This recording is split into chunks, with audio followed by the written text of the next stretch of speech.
குதிரை ஏறி வரும் கருப்பசாமிதான், வெற்றி மாலை சூடி வரும் கருப்பசாமிதான்.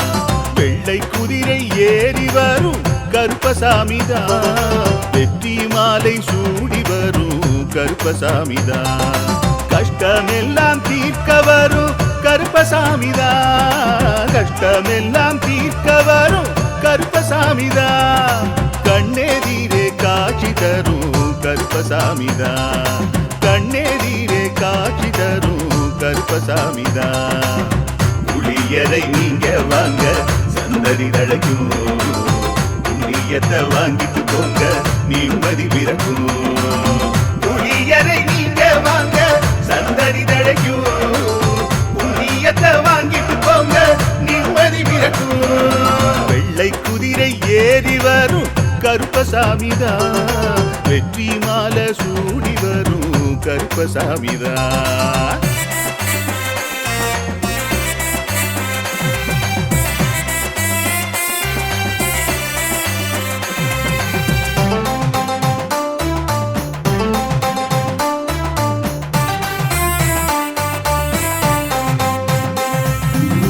ராமரோட பரம்பரை தானே புளியரை கருப்பசாமி, ஐயப்பசாமி சித்தரோட அருள்வாக்கு. முழு முதற் கடவுளை வணங்கி அரோகரா என்று முழங்கி பாண்டி சித்தர் வழியில் வந்த ஐயப்பசாமி. கருப்பசாமி சத்தியத்தால் காட்சி தரும் சாமி என்போம், மகிழ்ச்சியான அருள்வாக்கு தருகின்ற சாமி என்போம்.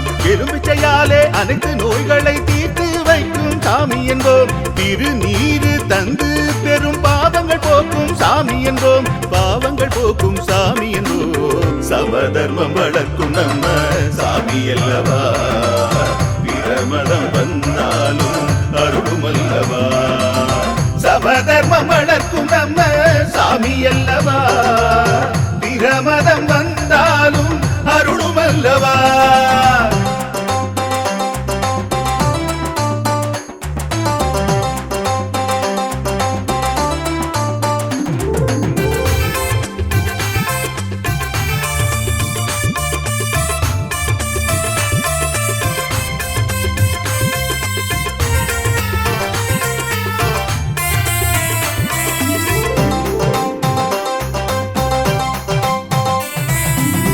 கட்டுமனை வீட்டுக்கிங்கே காவலாக இருப்பவராம், கட்டுமனை பூர்த்தியடைய ஆசி தருவார். கட்டு போட்டு நிறுத்தியதை கட்டுடைத்து அவரே தருவார், கட்டுப்பாடாய் வாழ்பவர் நெஞ்சில் குடியிருப்பார்.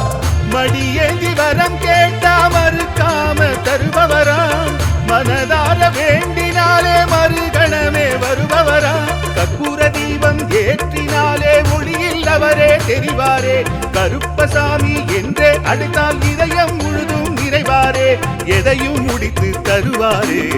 புளியரை புண்ணிய பூமி நாமும் தொழுவோம், புளியரை கருப்பசாமி அருளை பெறுவோம். புளியரை புண்ணிய பூமி நாமும் தொழுவோம், புளியரை கருப்பசாமி அருளை பெறுவோம். வெள்ளை குதிரை ஏறி வரும் கருப்பசாமிதான், வெற்றி மாலை சூடி வரும் கருப்பசாமிதான். கஷ்டமெல்லாம் தீர்க்க வரும் கருப்பசாமிதான், கஷ்டமெல்லாம் தீர்க்க வரும் கருப்பசாமிதான். கண்ணெதிரே காட்சி தரும் கருப்பசாமிதான், கண்ணெதிரே காட்சி தரும் கருப்பசாமிதான். புளியரை நீங்க வாங்க சந்ததி தழைக்கும், புளியத்தை வாங்கிட்டு போங்க நிம்மதி பிறக்கும்.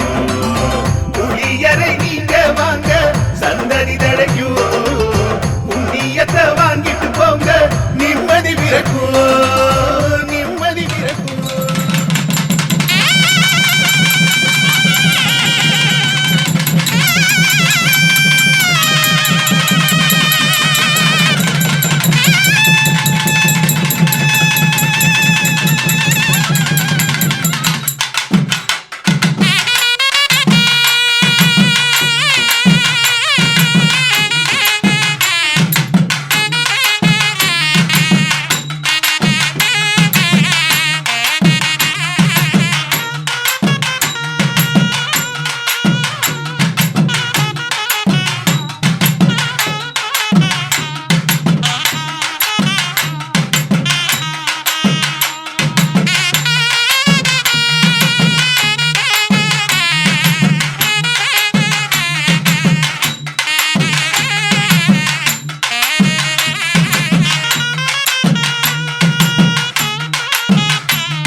குருநாதர் பாண்டி சித்தருக்கு, 33 தேவாதி தேவர்களுக்கு, 48,000 மகாமுனிவர்களுக்கு, 15 சித்தர்களுக்கு, பட்டினத்தார் திருவடிகளுக்கு, மும்மூர்த்திகளுக்கு, அன்னை ஆதிபரா சக்திக்கு, எல்லாம் வல்ல இறைவனின் பெருங்கருணை அருளை நோக்கி நீண்ட இடைவேளைகளுக்கு பின்பு இந்த பௌர்ணமி என்னும் புனித நாளிலே ஆனந்தமாக அருள்வாக்கை பெற்று தன் மன நலங்களை பெற வேண்டும் என்று ஆவலுடன் கூடி வந்திருக்கிற பக்தர்களுக்கும், பௌர்ணமியில் வாக்கு தொடங்கப்படுகிறது என்று உலகவாழ் மக்களெல்லாம் நம்முடைய கருப்பசாமியினுடைய திருக்கோவிலின் அருள்வாக்கு நிகழ்ச்சிகளை எதிர்பார்த்து கொண்டு அப்படியே தன்னுடைய கைகளில் இருக்கக்கூடிய போன்களை ஆன் பண்ணி எப்பொழுதடா பார்ப்போம் என்று ஏங்கி கொண்டு பிரார்த்தனை செய்து கொண்டிருக்கிற பக்தர்களுக்கும், என்னாலும் நம்முடைய நினைவிலே நினைத்ததெல்லாம் நடக்கிறது என்று உள்ளமாற துதித்து கொண்டிருக்கிற பக்தர்களுக்கும், கருப்பசாமி உங்களை பலகாலம் வணங்கி நான் இன்னும் வெற்றியடையவில்லையே என்று ஏங்கி கொண்டிருக்கின்ற அந்த உண்மையான பக்தர்களுக்கும் எனது வாழ்த்துக்களும், அவர்களுடைய எண்ணங்கள் உங்களுடைய எண்ணங்கள் எல்லோருடைய உள்ளங்களும் புனிதமாக நிறைவேறி என்னாலும் நலம் பெற்று ஆனந்தமாக நீங்கள் எல்லோரும் வாழ வேண்டும் என்று சொல்லி என் பிரார்த்தனை என்னாலும் உங்களுக்காக உண்டு. முதல்ல இன்னைக்கு பௌர்ணமி, பக்தர்களுடைய பரிவாரங்களே சுமார் 2.5 மணி நேரம் நடந்திருக்கு. இன்னைக்கு இந்த 2.5 மணி நேரத்தை எப்படி ஃபாலோ பண்றது அப்படிங்கிறது உங்க எல்லாருக்கும் ஒரு பெரிய ஆதங்கம் உள்ளத்துக்குள்ள இருக்கும். இந்த மாலை போடுறதும் இந்த பூ போடுறதும் இதுலயே நேரம் ஓட்டிடுதே, இன்னும் எப்போ தொடங்க போறாருன்னு சொல்லி உங்க உள்ளத்துல ஒரு சின்ன கவலை எல்லார் உள்ளத்துலயும் இருக்கு. அது நான் புரிஞ்சுக்கிட்டேன். அதற்காக இந்த 2.5 மணி நேரத்தை இரவு 8 மணி வரை நம்ம சொல்லி எல்லாரும் உள்ளத்தையும் ஆனந்தப்படுத்துவோம். சரிண்ணா? ஏன்னா நம்ம சாமி அறவுரையில விட்டுருவாரோ அப்படிங்கிற ஒரு பயம் உங்க உள்ளத்துல இருந்துடக்கூடாது. இந்த உலகமே அறவுரையானது தான். என்ன, யாருமே முழுமையடைய முடியுமா? பூலோகத்துல முடியவே முடியாது. ஒரு நண்பன் சொல்லுதான், சாமி அருள்வாக்கு சொல்லுவாருன்னு நினைச்சுக்கிட்டு இருக்கோம், 1.5 மணி நேரம் சொற்பொழிவை போட்டா அருக்காரியா அப்படின்னு ஒருத்தர் சொல்லுதான். அவன் ஆன்மீகத்தை புரிந்து கொண்டது அவ்வளவுதான். ஆனாலும் அவன் புரிய வேண்டும், அவனும் புரிய வேண்டும், உலகமும் புரிய வேண்டும். வாக்கு என்பது தனிப்பட்ட முறையாக இருந்தாலும் நாம் சொல்லுகின்ற வார்த்தைகள் இந்த உலகமெங்கும் பொதுவான ஞானங்கள் ஆகும் என்பதைத்தான் முதலில் புரிந்து கொள்ள வேண்டும். இதெல்லாம் மனிதர்கள் இந்த புரியதுக்கு ஏற்பட்ட ஒரு வாய்ப்பு என்பதை நம்ம கருதுதல். நம்ம பேசக்கூடிய ஒவ்வொரு சொற்பொழிவுகளுமே உலகம் முழுக்க ரீச் ஆகிக்கிட்டு இருக்கு. எல்லா மக்களும் ஆனந்தமாக கேட்கிறாங்க. அவங்களுக்கு ஒரு பெரிய தெளிவும் மன நிம்மதியும் அதுல கிடைச்சுக்கிட்டு இருக்கு. ஏனென்றால் பல பேர்கள் ஞானி ஞானி என்று சொல்லி மூடி மறைத்து கொண்டு தன்னை சாமியாக கற்பித்துக் கொண்டு வணங்க வைத்தார்கள், துதிக்க வைத்தார்கள், பாட வைத்தார்கள், ஆட வைத்தார்கள். ஆனால் அந்த தான் பெற்ற ஞானத்தை வெளிப்படுத்தியது யாருமே இல்லை. அப்படி வெளிப்படுத்தியவர்கள் பல காலங்களுக்கு முன்னால தன் மகான்கள், சித்தர்கள், யோகியர்கள் இவர்களெல்லாம் தான் பெற்ற சித்துக்களை, சக்திகளை நூல்களிலே, ஏடுகளிலே எழுதி வைத்தார்கள். அந்த எழுதியதை படித்து கொண்டு தன்னை கற்பனை செய்து கொண்டு தானும் ஒரு சித்தன் என்று இந்த உலகுக்கு படங்காட்டி கொண்டிருக்கின்ற பக்தர்களும், தானே கடவுள் என்று மெய்ப்பித்துக் கொண்டு பிறரை தன் பக்கம் இழுத்துக் கொண்டிருக்கின்ற மெய்ஞானியர்களும் உலகத்தில் நிறைய பேர் இருக்கிறார்கள். நான் சொல்வதை வஞ்ச புகழ்ச்சி அணியாக நினைக்கக்கூடாது, வாழ்த்து அணியாக நினைத்துக் கொள்ளுங்கள். அது மட்டுமல்ல, மனிதன் எப்பொழுதுமே ரொம்ப பக்குவப்பட வேண்டியவன். எல்லோரும் பக்குவப்பட்டவனாக இந்த உலகத்தில் நாம் நினைக்க முடியாது. எல்லாரும் பக்குவப்பட்டுட்டா உலகம் முழுக்க ஞானம்தான் இருக்கும், பிறப்பே இருக்காது. ஏனால் பிறவி என்று ஒன்று இருந்தால் ஒரு அஞ்ஞானியின் மூலமா தான் பிறக்கும், ஒரு ஞானியின் மூலமா பிறக்காது. ஞானம் உடையவன் தான் யார் மேலையும் பாசம் வைக்க போறதும் இல்லை, பற்று வைக்க போறதும் இல்லையே, தூக்கி எறிட்டு தூயமா இருப்பானே. அஞ்ஞானி எப்பொழுதும் பாசம், பற்று, மதி, மயக்கம், பொய், களவு, சூது, வாது இத்தனைக்கும் கடமைப்பட்டவன் தானே அஞ்ஞானி. அதனால அவனை வச்சுதான் பிறப்பு ஏற்படும். ஞானியை வச்சு ஏற்படுமா? ஏற்படாது. அதற்காக அஞ்ஞானி வெறுக்கப்பட்டவன் அல்ல, தவிர்க்க முடியாதவன். ஞானி வரவேற்கப்பட்டவன் அல்ல அஞ்ஞானியின் உலகத்தில். ஆனா ஞானி எங்க வரவேற்கப்படுகிறான்? மெய்ஞானியினுடைய உலகத்தில் வரவேற்கப்படுகிறான். அதனால எல்லாம் புரிந்து கொண்டு வாழ வேண்டும், புரியாமல் வாழவும் வேண்டும். வாழ வேண்டும் என்று தவித்துக் கொண்டிருப்பவனுக்கு நல்ல வாழ்க்கை அமையவில்லை, வாழ்க்கை வேண்டும் என்று நினைப்பவனுக்கோ நிம்மதிகள் பக்கத்தில் இல்லை. இப்படியெல்லாம் பற்பல சோதனைகளை எல்லாம் தாங்கி தாங்கி இந்த உலகத்தில் வேதனைப்பட்டு கொண்டிருப்பவன் விரைவில் ஞானம் அடைகிறான். அப்போ துன்பப்படாதவன் ஞானத்தை அடைய முடியாதா அப்படின்னு ஒரு கேள்வி உங்க உள்ளத்துல தோணும்ல? தோணுமா தோணாதா? கண்டிப்பாக தோன்றும். செல்வம் இருப்பவனுக்கு ஞானம் வராதா? ஒருத்தர் கேள்வி கேட்டான். செல்வம் இருப்பவனுக்கு ஞானம் வராதா? ஏன் இந்த கேள்வியை கேட்ட? எல்லா ஞானிகளும் செல்வத்தை பொய் என்று சொன்னார்கள், சுகத்தை பொய் என்று சொன்னார்கள். ஆகையினால் அவர்களுக்கெல்லாம் ஞானம் கிடைக்காதா அப்படின்னு ஒரு கேள்வியை நான் கேட்கிறேன். அவன் கேட்ட கேள்வி சரியானது. ஆனால் சொன்ன ஞானி மிக பக்குவமாக சொன்னான். நீ அடையக்கூடிய ஞானத்துக்கு இவைகளெல்லாம் தடைக்கற்களாக இருக்கும் சொன்னார். செல்வத்தை சேர்த்து பரிபூர்ணமாக மகிழ்ச்சி அடையக்கூடிய ஒருவன் இறைவனை நாடுவானா என்பது சந்தேகம். தாங்க முடியாத துயரத்திலும் வேதனையிலும் தவித்துக் கொண்டிருப்பவன் பகவானை விரும்புவானா, வெறுப்பான் என்பது அர்த்தம். இரண்டுக்கும் இடைப்பட்ட ஒருவன் தான் இறைஞானத்துக்குள் வருவான். அவன் அடைந்த பக்குவம் தான் ஒளிமயமானதாக இருக்கும் என்றுதான் பெரியோர்கள் எல்லாம் நமக்கு சொன்னார்.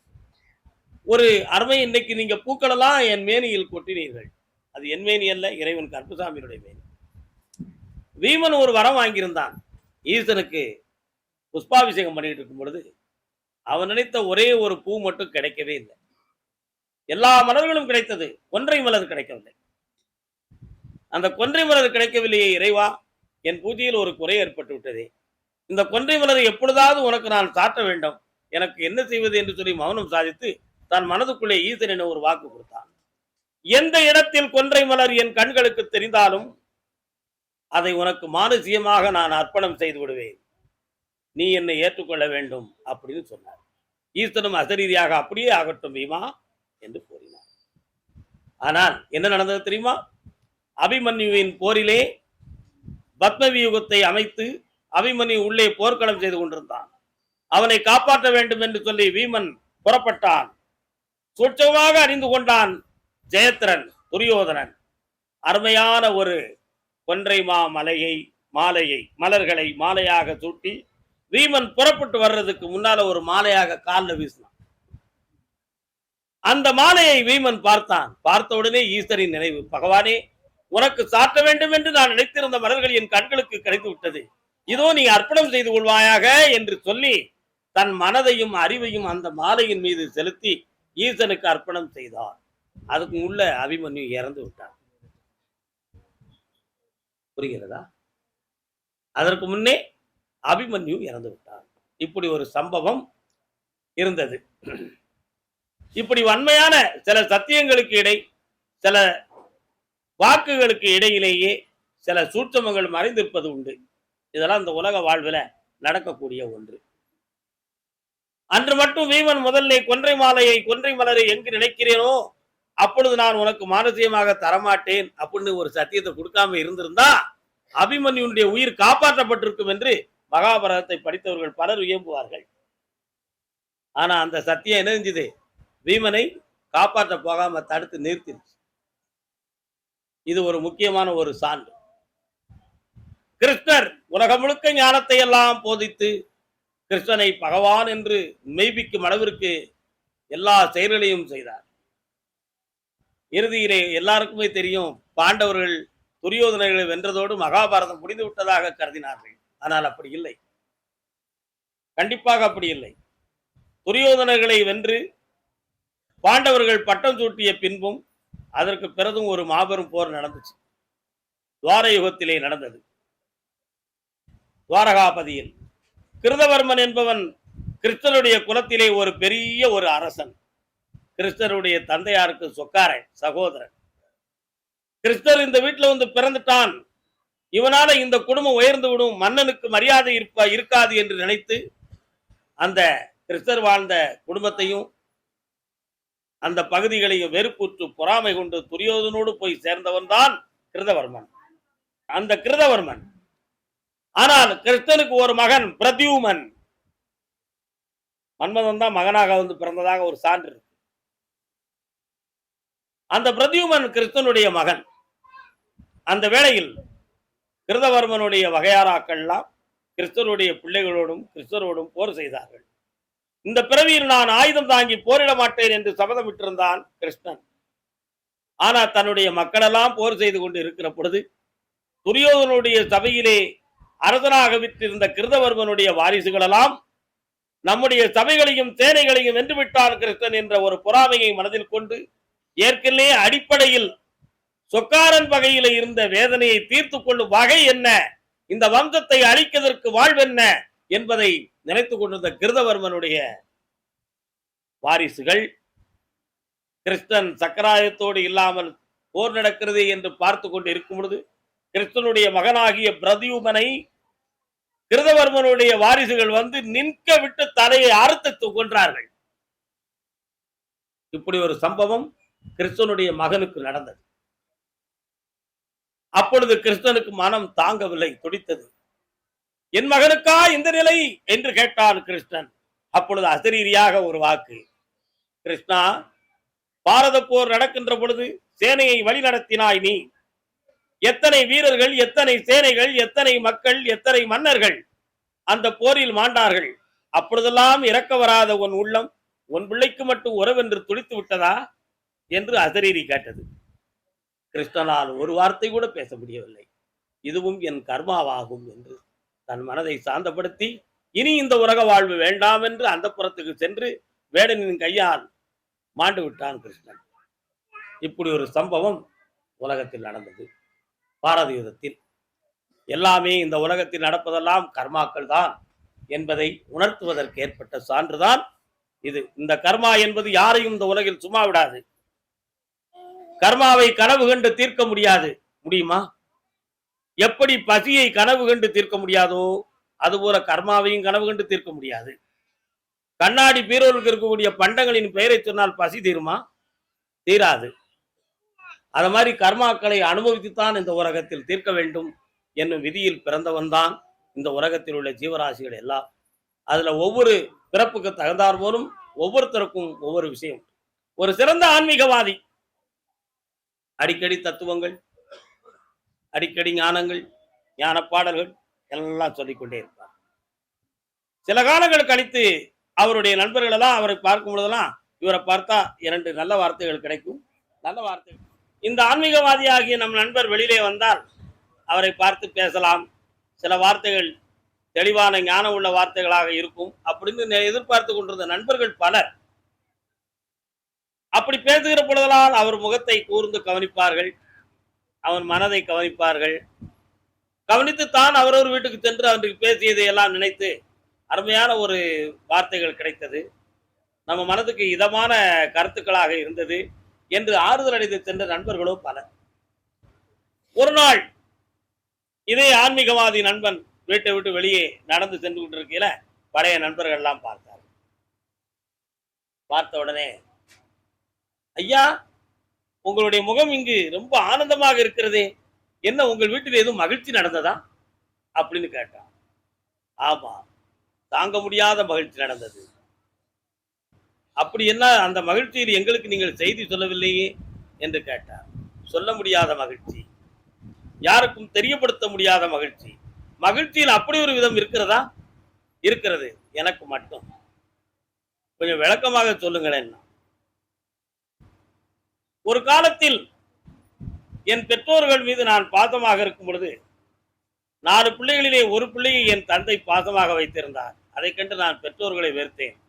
அப்பொழுது எனக்கு உலகத்துல புகழும் பேரும் புகழுமாக கிடைத்தது.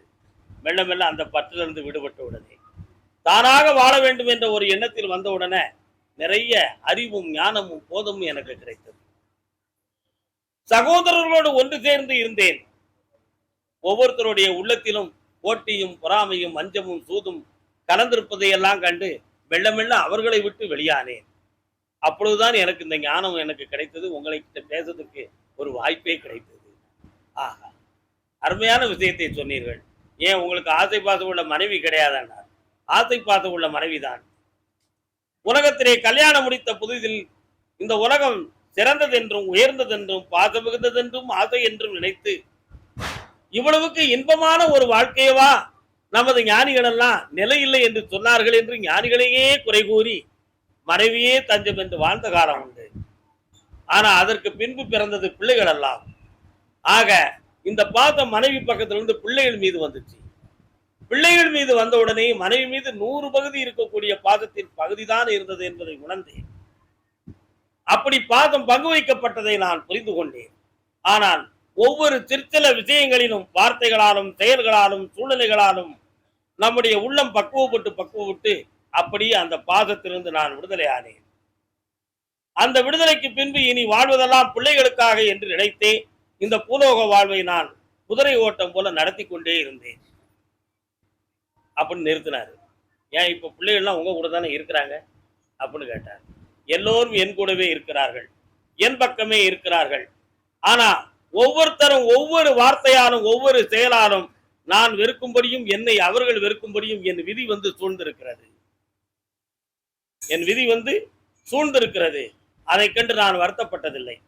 ஏனெனில் இறைஞானமே பெரிதென்று நினைத்து செல்லக்கூடியவர்களுக்கு நட்பு, பாசம், பற்று, பிள்ளை, மனைவி, ஆசை இவைகளெல்லாம் ஒரு சாதாரணமாக தெரிந்தால்தான் இவன் இறைஞானத்தை பெறுவான் என்ற ஒரு உண்மையை உணர்ந்தவன் தான். ஆனாலும் அவைகளை விட்டு விலக முடியவில்லை என்று தாகம் எடுத்து தவித்துக் கொண்டிருந்த காலத்தில் இந்த விதி இப்படி வந்து சூழ்ந்த உடனேயே இனி நம்முடைய பிள்ளைகளோ மனைவியோ நம்மளை நம்பி இல்லை, அவர்கள் தானாகவே வாழ்ந்து கொள்வார்கள். ஆகையினால் நாம் இங்கு ஒரு பெரிய விஷயம் இல்லை என்பதை புரிந்த பின்புதான் இன்று முகமலர்ச்சியுடன் உங்கள் முன் நான் காட்சி அளிக்கிறேன் சொன்னான்.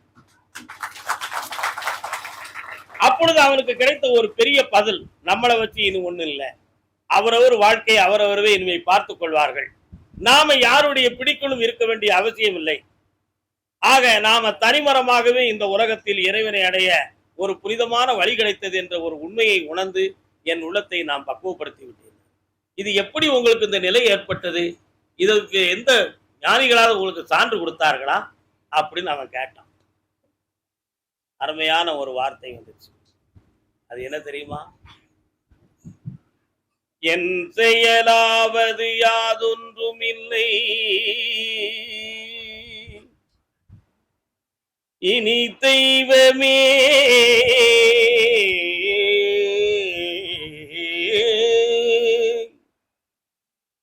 உன் செயல் என்றேன் உணர பெற்றேன்.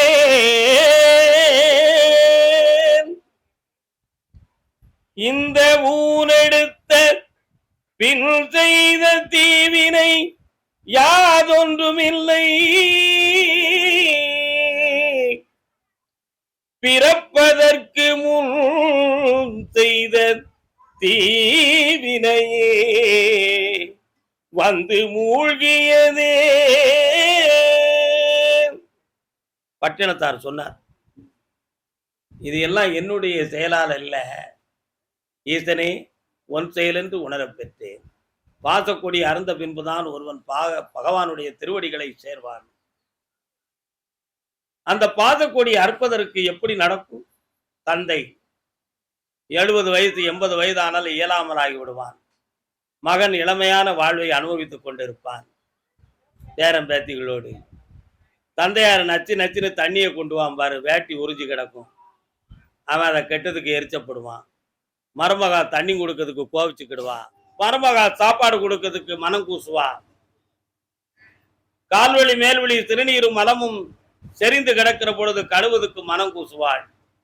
இப்படி இவருக்கு ஆகிவிட்டதே, இவற்றிலிருந்து விடுதலை எப்பொழுது ஆகும் என்று உள்மனதுக்குள்ளே சொல்லும், வெளியே காட்ட முடியாமல் உள்ளுக்குள்ளே புழுங்கிக் கொள்வார்கள். அப்படி மெல்ல மெல்ல அப்படி நோயுற்று கிடப்பவன் மீது இருக்கின்ற பாசமும் அன்பும் மெல்ல மெல்ல உள்மனதுக்குள் அறந்துவிடும். உலகத்துக்காக பார்த்து கொண்டிருப்பார்கள். இந்த பாசக்கொடி அறந்த பின்புதான் அவன் பகவானின் திருவடிகளை சேர்கிறான் என்பதையும் நான் உணர்ந்தவன் தான். அதை போல நோயுற்று தளர்ந்த பின்பு அறுக்க வேண்டிய பாசக்கொடிகள் எல்லாம் சிலவருடைய விதிகளில் இருக்கும் பொழுதே அறுக்க வேண்டிய நிலைமைகள் ஏற்படும். அவைகள் தான் கர்மாக்களாகும். இனி இந்த மனம் திரும்புமா என்று கேட்டால் விதி அப்படி இருக்காது என்பதுதான் உண்மையாகும். ஆகையினால் மதியை செம்மைப்படுத்தி விதியை தெளிவுபடுத்தலாம். மதி செல்லும் வழியா அல்லது விதி செல்லும் வழியிலே மதியா என்ற ஒரு கேள்வி உள்மனதுக்குள்ளே தோன்றும். அந்த தோற்றத்துக்கு விளக்கம் செவியில் கிடைக்காது, நடைமுறையில் விளக்கும். அதுதான் இந்த உலகத்தின் தர்மமாகும். இந்த கர்மாக்களை புரிந்தவன் ஒருவன் தான் ஞானியாகிறான். அந்த ஞானத்தில் இருக்கக்கூடிய ஒருவன் தான் எல்லாரையும் கடந்து நிற்கின்ற பரந்த நிலைகளுக்கு அவன் உள்ளத்தை பக்குவப்படுத்திக் கொள்கிறான். இந்த நிலைகள் தான் அவன் அடைகின்ற முதிர்ந்த நிலைகளாகும் என்பதை அவன் உணர்த்தினான். அப்படி உணர்த்திய பின்பு இடையிலேயும் ஒரு கேள்வி, எதிர்பார்க்காமல், எதை தவறென்று கருதி நீங்கள் இந்த உலகத்தை வெறுத்து விட்டீர்கள்? அப்பொழுதுதான் அவனுக்கு பட்டுக்கோட்டை கல்யாண சுந்தரம் பாட்டு நினைவு. தவறுக்கு தவறான தவறை புரிந்து கொண்டு தனிப்பட்டு போனவன் ஞான பெண்ணே. இந்த பாட்டுல என்ன அர்த்தம் இருக்கு தெரியுமா? பிறந்தது தவறு. அந்த தவறை புரிஞ்சேன். தவிர்க்க முடியாமல் இரண்டாவது ஒரு வாழ்க்கையை ஏற்றுக்கிட்டேன். அப்போ தவறுக்கு இன்னொரு தவறை வச்சு அடைக்கலாம் நினைச்சு வாழ்க்கையை ஏற்றேன். அதுவும் தவறா போச்சு. ஆக இந்த உலகமே நிலையில்லாதது என்பதை உணர்ந்தேன். பிறந்தது தவறு, வாழ்வதும் தவறு. அப்ப எதுதான் உண்மை? நீ பிறந்ததை பெரிதென்று கருதி அரிது அரிது மானிடராய் பிறத்தல் அரிது, மானிடராய் பிறந்தாலும் கூன்குருடு செவிடு பேடி நீங்கி பிறந்த காலையும் ஞானமும் கல்வியும் நயத்தல் அரிது என்பதை உணர்ந்து உன்னை நீ பக்குவப்படுத்தி எண்ணெய் போட்டுக்கிட்டு பலாப்பழம் சாப்பிடுவது போல் இந்த உலகத்தை நீ அனுபவித்துக் கொண்டால் இறைவனடியை சேர்வதற்கு உன் உள்ளம் எப்பொழுதும் தயாராகவே இருக்கும். ஆகையினால் எந்த பற்றும் இந்த உலகத்தின் நிலையில்லாதது உணர்த்திய வார்த்தை. எந்த பாசமும் நிலையில்லாதது, எந்த செல்வமும் நிலையில்லாதது. இந்த உலக வாழ்க்கையில் என்றும் நிலைத்தது ஒன்றே ஒன்று, தூய ஆன்மாவும் இறைஞான சக்தியும் மட்டும்தான்.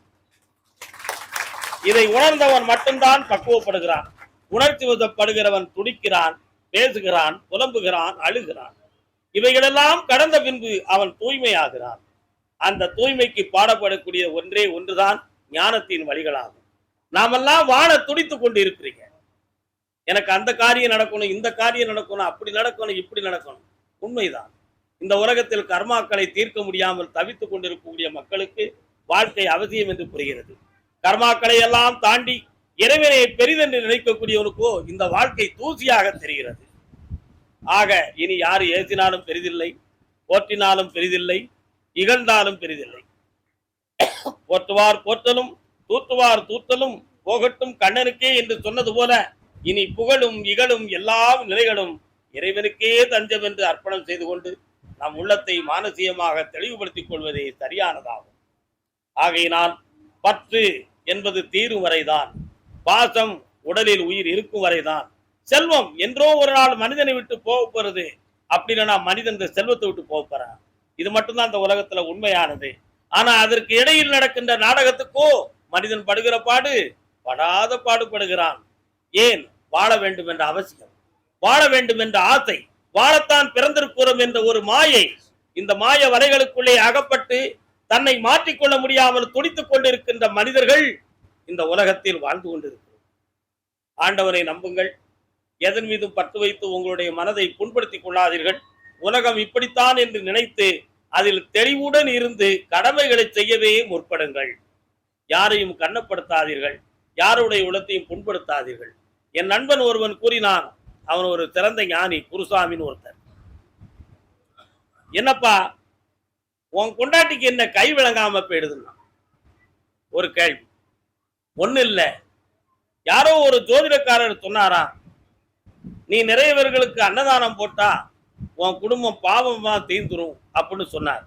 அதை கேட்டு வந்து அவங்க அன்னதானம் போட்டுக்கிட்டு இருந்தாங்க. அப்படி அன்னதானம் போட்டுக்கிட்டு இருக்கும் பொழுது இறைவன் ஒரு சோதனைக்காக ஒரு பகைவனை கொண்டு ஒரு அச்சய பாத்திரத்தை கொடுத்து எனக்கு ஒருவேளை சாப்பாடு கொடுங்கன்னு வாசல்ல கொண்டு வந்து நிறுத்தினான்.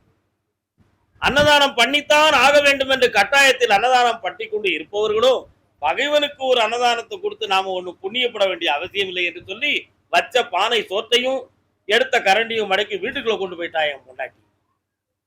அதுக்கு பிறகுதான் அவளுக்கு இந்த கை விளங்காம போச்சுன்னு சொன்னாங்க. அன்னதானத்துக்கு அப்பேற்பட்ட பலன்கள் இருக்கிறது. எதையுமே சாதாரணமாக மட்டும் கருதி விடாதீர்கள். ஒருத்தர் வயிறார சாப்பிடுவதை கெடுப்பதும் இங்கு வந்து சாப்பிடாதே என்று தடுப்பதும் பாவத்தின் சின்னங்களாகும் என்பதை புரிந்து கொண்டு மனதை பக்குவப்படுத்துங்கள், மனதை உற்சாகப்படுத்துங்கள். உங்களுக்கு முடிந்த அளவுக்கு இந்த உலகத்துல யாருக்கெல்லாம் உதவி செய்ய முடியுமோ கண்களை மூடிக்கொண்டு உதவுங்கள். எல்லோருக்கும் புண்ணியமும் கிடைக்கும், தூய மனோசக்தியும் கிடைக்கும். மாசில்லாத மனதுக்குள் ஈசன் குடியிருந்து மாசத்தை இந்த உலகை பூரணப்படுத்துவான் என்று வாழ்த்துகிறேன். வாழ்க வணக்கம். சாகரத்தில் வந்த முருகா, வேலவா, விநாயக பெருமானே, என் குருநாதரே, பாட்டி சித்தரே, என்னோடு தவழுகின்ற மகா முனிவர்களே, சித்தர்களே, யோகியர்களே, கருப்பசாமி, உன்னை எங்கிருந்து நினைத்தாலும் எப்பொழுது அழைத்தாலும் அடியேற்கு காற்றிருந்து அருள் கொடுப்பதாக சத்தியம் கொடுத்த என் நம்ப தெய்வமே, அழைக்கின்ற பொழுதெல்லாம் 21 கூட்டுறவு 61 பந்திக்காரர்களும் சேனை வகுத்து தானை சூழ்ந்து தொண்டு செய்வேன் என்பது சத்தியமானால் வந்திறங்கி சொன்ன வாக்கு தவறாமல் நடக்கும்படி கட்டளையிட்டு கூப்பிடணும்பா. பட்டினத்தார் திருவடிகளுக்கு 1000 கோடி வாழ்த்துக்கள். முதல் உத்தரவு, நாகர்கோவில் குழந்தை வரம் கேட்டு வந்தவர்கள். பொருந்துகின்ற திருமணமோ திருப்பரங்குன்றம், பொருந்தாத மறுமணமோ தக்கலை. தக்கலையினுடைய பெருமை உனக்கு தெரியுமா? ஆசியாவிலே 8 அடி உயரத்தில் இருக்கின்ற முருகப்பெருமான் சிலை எங்க இருக்குடா? எங்க இருக்கு? தக்கலை குமாரசாமி கோயில் இருக்கு. அது யாருக்கும் தக்கலைன்னு நினைக்காதீங்க, அது பெரிய தக்கலை. அந்த தக்கலையினுடைய சேத்திரத்தின் மகா பெருமை எப்படி என்றால், எம்பெருமான் மகாவிஷ்ணுனுடைய 2 கண்களிலும் வந்த ஆனந்த கண்ணீர்கள் 2 பிள்ளைகளாக பிறந்தன, அமுதவல்லி குமுதவல்லின்னு சொல்லி. அதிலே அமுதவல்லி என்பவள் கடலோர பகுதியில் இருந்த மீனவர்களுக்கு பிள்ளையாக வளர்ந்து தேவேந்திரனை அடைந்ததனால் அவள் தெய்வ யானை என்று பெயர் வைத்தாள். புரிகிறதா? குமுதவல்லி என்பவள் கானகத்துக்கு சென்று கலைக்கோட்டு முனிவரால் பாதுகாக்கப்பட்டு அந்த ஆன்மாவை நம்பிராஜன் என்னும் தக்கலை பகுதியிலே, மறைக்காதப்பா, தக்கலை பகுதியிலே ஆட்சி செஞ்சுக்கிட்டு இருந்தான் நம்பிராஜன், ஒரு அரசன், வேடர் குலத்து அரசன். அந்த அரசன் குழந்தை இல்லாமல் இருந்தான். அவனுடைய மனைவி கரைக்கோட்டு முனிவர்கிட்ட போய் வர வாங்கி, எனக்கு ஒரு குழந்தை வேணும் சாமின்னு கேட்டான். அவன் வயிற்றுல அந்த குமுதவல்லி வள்ளியாக பிறந்தாள். அவள் பிறந்த இடமோ வள்ளி கொடிகள் நிறைந்த பகுதியில, கானகத்துக்கு சுத்தி பார்க்க வழியில பிரசவம் ஆயிடுது. அந்த வள்ளி கொடி பகுதிகள் அந்த பிரசவம் நடந்த காரணத்தால் அவளுக்கு வள்ளியம்மை. கிழங்கு கிள்ளி எடுப்பார்கள், தேனையை தினந்து எடுப்பார்கள். வள்ளி கொடிகளை பிறந்தனா அவளுக்கு வள்ளியம்மைன்னு பேர். அந்த வள்ளியை எம்பெருமான் வடிவேலன் முருகன் காந்தர்வம் காதல் மனம் கொண்ட இடம் எந்த இடம் தெரியுமா? அதுதான் தக்கலை குமாரசாமி கோயில். புரியுதா? தக்கலை குமாரசாமி கோயில்ல முருகப்பெருமான் ஒரு வயோதியன் மாதிரி வள்ளியை காதல் கொண்டு வேடர்களோடு மனப்போராட்டம் செய்து வள்ளியை திருமணப்படுத்திக் கொண்டார். திருமணப்படுத்தி நின்ற கோலத்தோடு நின்றதுனாலதான் அவருக்கு குமாரசாமி திருக்கோயில், வள்ளியம்மை மனம் முடித்த சாமி. அங்க வள்ளியும் முருகனும் தான் இருப்பாங்க. பார்த்திருக்கீங்களா? திருப்பரங்குன்றத்துல தெய்வானையும் முருகன் இருப்பாங்க. ஆனா தக்கரையில வள்ளியும் முருகன் மட்டும் தான் இருப்பாங்க. இது நிறைய பேர்களுக்கு வள்ளியும் முருகன் மட்டும் இருக்க கோயில் இருக்கா அப்படிங்கிறது யாருக்கும் தெரியாது. ஆனா நமது நாகர்கோவில் பகுதியிலே தக்கலையில் எம்பெருமான் முருகப்பெருமானும் வள்ளியும் மட்டும் திருமணம் அடித்த கோலத்தோடவே அங்கு காட்சியளிக்கிறார்கள். ஏன் அது பொருந்தாமணம்னு சொன்னேன்? காதல் கல்யாணம் பொருந்தாதது. உண்மையா இல்லையா? காதல் கல்யாணம் பொருந்தாதது. ஆனா மனமுடித்து பெரியோர்களால் நிச்சயிக்கிற கல்யாணமும் பொருந்துகிறது. பொருந்திய சம்பந்தம் பார்த்து நடந்த கல்யாணம் திருப்பரங்குன்றத்துல அப்படி சம்பந்தம் கடக்காம 2 பேர் மட்டும் சம்பந்தப்பட்டுக்கிட்ட ஒரு கல்யாணம் தக்கலை குமார கோயில். அதனால ஜாதகத்துல சில பொருத்த குறைவுகளோ அம்ச குறைவுகளோ இருப்பவர்கள் தக்கலை முருகப்பெருமானை சென்று சாஸ்தாங்கமாக வழிபட்டு அங்கு அர்ச்சனை செய்து விட்டால் அவருடைய பொருத்தமின்மை நீங்கிவிடும். பொருத்தமின்மை நீங்கிவிடும். அப்படி நீங்கிய பின்பு இந்த பிறவில என்ன பலனை அடைந்து இந்த உலக வாழ்க்கையை தீர்க்கணுமோ அதை செய்துக்கிடலாம். அதனால உங்களுக்கு இதுவரை குழந்தை பாக்கியம் இல்லை. நான் குமார கோயில் முருகனை போய் அழைச்சி கும்பிட்டுட்டு வான்னு சொன்னேன். இப்ப கும்பிட்டு வந்திருக்கு. அந்த விபூதி எங்க கொண்டு வரல. இப்பவும் நீங்க முட்டாளத்தான் இருந்திருக்கீன்னு புரிஞ்சுக்கிட்டீங்களா? மாட்டாலும் ஒரு சில சின்ன குறைகளும் ஏற்பட்டாலும் காலங்கள் இன்னும் இருக்கிறது என்பதே பொருத்தமாகும். புரிகிறதா? மனிதன் ஆசைப்படுவான், ஆனா அறிவோடு நடப்பதிலே தவறி விடுவான். ஏன்? அந்த ஆசையில் அவனுக்கு அவசரம் கூடும், அறிவு வேலை செய்யாது. அறிவு மயங்கி விட்டால் நினைவு ததும்பி விடும். நினைவு குறைந்து விட்டால் கடமைகளிலே குறை ஏற்பட்டுவிடும். இது மனிதனுடைய இயற்கை. நீங்க அங்க போய் கும்பிட்டீங்க, ஆனா அங்க கொடுக்க விபூதி பிரசாதத்தை கொண்டு வான்னு சொன்ன, நீங்க கொண்டு வரல. ஆனாலும் முருகப்பெருமாற்ற கொஞ்சம் கேட்கிறேன், 2 ஒரு கண்ணை மூடி சாமி கும்பிடுங்க. அப்படியே செய்வோம். நீங்க முருகனுடைய பிரசாதத்தை கொண்டு வரனால தாய்மை குணம் படைத்த என் தங்கை வள்ளியே உங்களுக்கு மகளாக பிறப்பாள். ஆகையால் வள்ளி மகாராணின்னு பெயர் வச்சுக்கா. பொம்பளை பிள்ளை அவதாரம் வெற்றி உண்டு. மார்கழியில இருந்து குழந்தை ஜனனமாகும். வெற்றி அடைந்த மக்களே. என்ன பேரு? வள்ளி மகாராணி. செம்மையாரகதமே மஞ்சளே குங்குமமே தேனே திரவியமே தெவிட்டாத தெள்ளமுதே உன்னை யார் என்று அழைப்பேன், யாரிடத்தில் துணை கொள்வேன். மதுரை மாநகர். மதுரை மாநகர். மதுரை மாநகர். மனைவி ஒருபுறம் தான் ஒருபுறம் மனவேதனைப்பட்டு இருப்பவன். கூப்பிடுதான் இவ்வளவு தானே. அவளை கூப்பிடுறோம், உங்களை கூப்பிடுவான். பொறுமை இருந்தால் எல்லாம் வெற்றியாக நடக்கும். இன்னொரு முறை காலம் மதுரை நாக்குல உடனே எல்லாரும் பாஞ்சு வாதிய. உன்னுடைய கட்டுமனைக்கு நான் போய் பார்த்தேன். 2.25 ஆண்டுகளாக கலத்திர தோஷம். ஜாதகத்துல பல இடத்துல போய் பார்த்தாலும் பிரிவு ஏற்படத்தான் செய்யும். அதை மீட்டிக்கிட முடியாது. சற்று பொறுமையாக இருந்தால் மட்டுமே இதுல வெற்றி கிடைக்கும். நீ பேசிட்டு அப்படி சொன்னா காவல்துறை கோர்ட்டுன்னு போகும் அப்படின்னு எல்லா கிரகமும் இருக்கு. இதுதான் உனக்கு கிடைத்த விளக்கம். ஆனா தீராத நோய்க்கு தெய்வம் தானே துணை. நம்ம ஐயா கருப்பசாமி நினைச்சா எப்பேற்பட்ட மனசையும் மாத்திருவானே. அதனால அவர்கிட்ட போய் விழுந்துருவோம். நம்ம பொண்டாட்டி பிள்ளைகளை சேர்த்து வச்சிருவாருன்னு சொல்லி என்னை பார்க்க வந்திருக்கேன். அப்படித்தானே? கால் ஒன்று ஆவேசக்காரனா இருந்தா கருப்பசாமி சொன்ன உடனே சரின்றுவேண்டா. ஆனா ஒரு ஞான மார்க்கத்துல உட்கார்ந்து பேசுறதுனால நாளை நீ உன் பொண்டாட்டி கூட எப்படி இருப்ப அப்படிங்கறத தெரிஞ்சுதான் இன்னைக்கு உனக்கு விளக்கம் நான் சொல்ல முடியும். என்ன ஒண்ணு சொல்ல மாட்டேங்க. கால் ஒன்று வாப்பா. எதிர்காலத்தை உணர்த்தி ஒருவனுக்கு வரம் கொடுப்பது தானே சரி. தம்பி அறகுறையான மனசு முழுசா விடு. எங்க கவனிச்சாலும் உன் உள்ளத்தை சரியா கவனிப்பண்டா. வரலாம். இப்போ அந்த மனைவி உனக்கு வேணுமா வேண்டாமா? பிள்ளைகளுக்காக அவ வேணும். ஆனா அவளுடைய கேரக்டர் மீதோ அவளுடைய மனதின் மீதோ உனக்கு பற்றில்லை. இந்த உலக வாழ்க்கையை சமாளித்துக் கொள்வதற்காக அவ உனக்கு கண்டிப்பா வேணும். மனுஷன்டா நீ. அவளை வர வைக்க அவ மனதை திருத்தியும் தாரேன். உன்னோட இணைந்து வாழ வைக்கிறேன். கால் வந்துட்டு வா. வெற்றி வாழ விடுறா.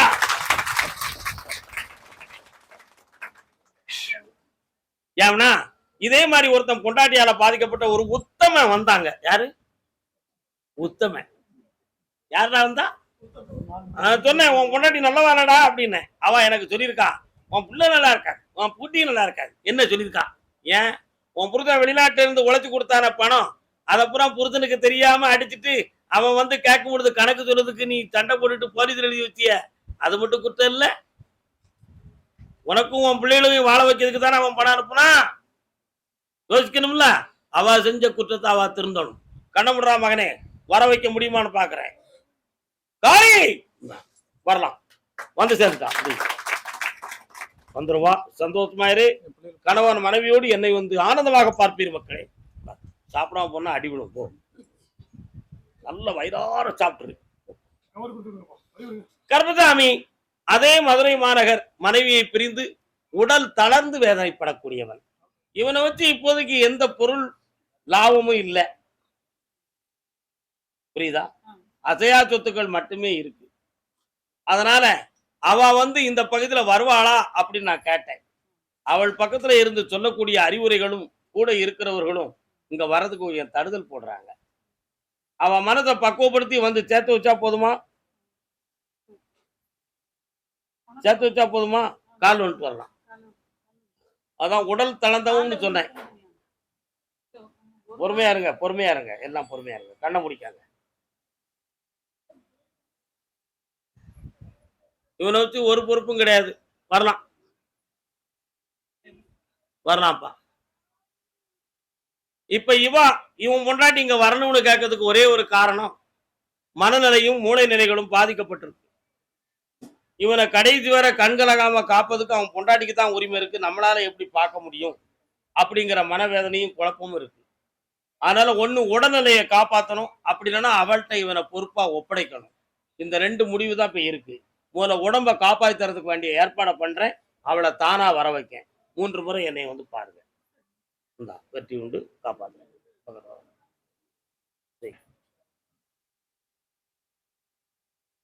கருப்பசாமி அதே மதுரை மாநகர் பொம்பளை பிள்ளை வாழ்க்கையை பத்தி கேட்க வந்தது.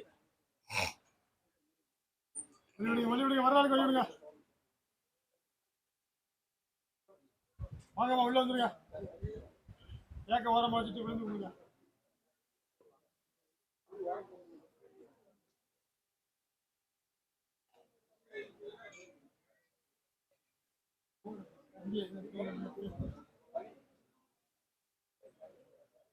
மோய் எங்க போறீங்க?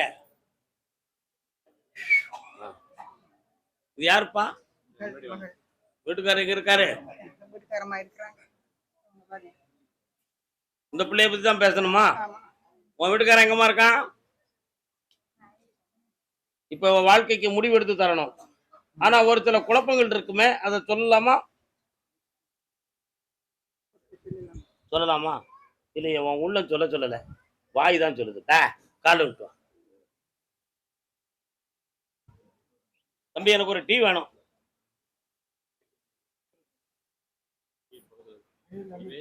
கர்மசாமிக்கு